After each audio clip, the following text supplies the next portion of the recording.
Hi, my name is Beth Massey and welcome to the Windows Forms over Data video series. In this next video, we're going to go over how to data bind to related lists of custom objects that we create. In the previous videos, we were using data sets to bind to, but data binding is not specific to only data sets.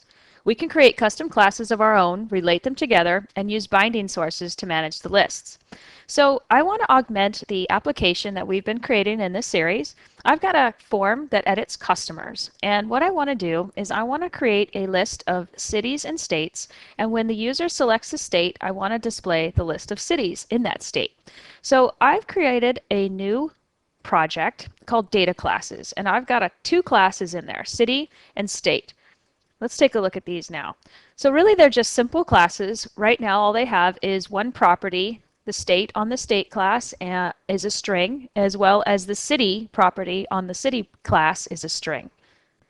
So in order to relate these two classes together, because right now there's just single string properties on these two classes, is what we're going to do is create a list inside of our state class of cities.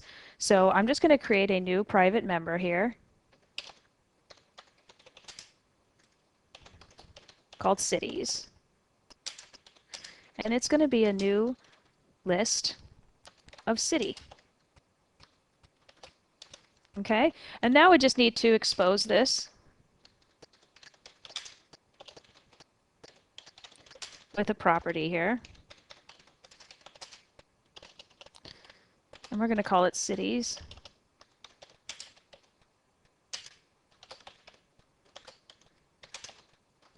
Okay, and we'll return.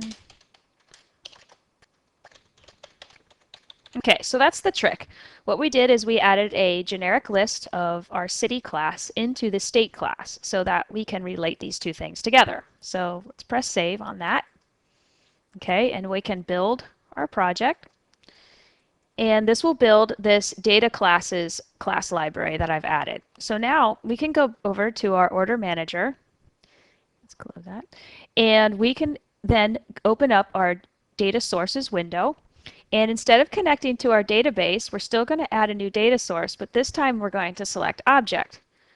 So I'm going to click next, and we're going to add a reference to our new class library here called data classes. Okay, so select project, data classes, and you'll see that it's got city and state. Okay, so I'm going to select the state, hit next, and finish. And now you'll see that we have data classes state.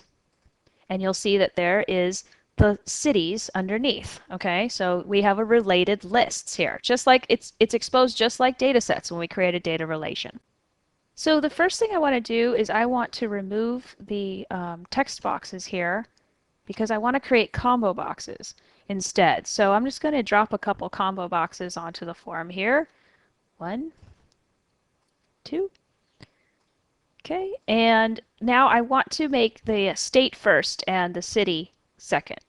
Okay, so as we select a state, we will get a filtered list of cities. At least that's the idea. Okay, so next, what I want to do is I want to make this combo box the state combo box. So let's name it state combo box. It's a little easier. And this one, city. Okay, to set up the data binding and to create our binding sources, what I'm going to do is I'm going to drop the state on top of this combo box.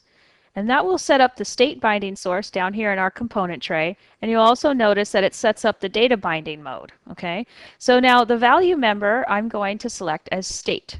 Okay, so this means that the display and the value will be the state. Next, what I'm going to do with the city is I'm going to select the related cities here and drag that over. And that will set up the city's binding source. So that will set up the city's binding source and it'll display member and the value member here. Okay? So the key now is what it's done is it's set up our state and city's binding source so that they are related.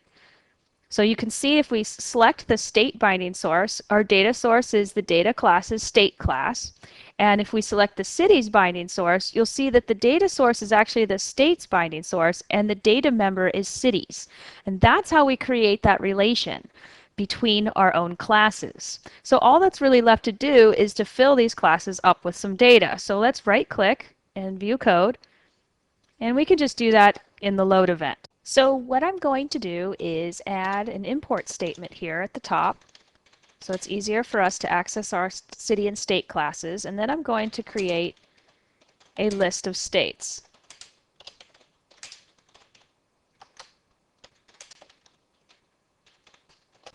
Okay, so I've got some data in the clipboard here, and you'll notice what I've just done is I created a new state in New York, and I added 2 cities, New York and Rochester. And I did the same thing for Vermont and Idaho, and then I just took those classes and added them to the states list here. Okay, so the final thing here is just setting the state binding source so that it is the data source is the state. So me.stateBindingSource.dataSource equals states. Okay, so to finish off this data binding, what we're going to do is go back to the form here, and I'm going to expand the customer orders data set, which is what we're editing here, and I'm going to drag over the city onto the city combo box and the state onto the state combo box. And what that does is when we select a value in these combo boxes, it will then go into the customer record. Okay, so that finishes off the data binding here by setting up the selected value data binding to our customer binding source. Okay, so now one last thing. As we select the state, we want to make sure that the city filters, okay? But combo boxes don't automatically change the position in the binding source. So what we're going to do is we're going to have to set that manually. So when the selected index changes in our combo box, I want to set that to the position of the binding source. So we're just going to set this position of the state binding source equal to the state combo box's selected index. And that will give us the automatic filtering on this. So I think we're ready to rock and roll on this now. Okay, so I'm just going to hit F5 on this. And you'll notice as we scroll through our states, our cities are filtering. So that's exactly what we wanted. So, and I can go ahead and pick a state and a city, say Rochester, and click Save. Okay. So that's very basic custom object data binding. So when you want to create classes of your own, you can still do that and have data binding work with them, as well as at the same time working with data sets on your form. So I'd like to thank you for your time. If you'd like to check out the Visual Basic Developer Center, we'll be posting updates to these videos there. Please also check out the Visual Basic team blog and my blog for more information. Thanks again.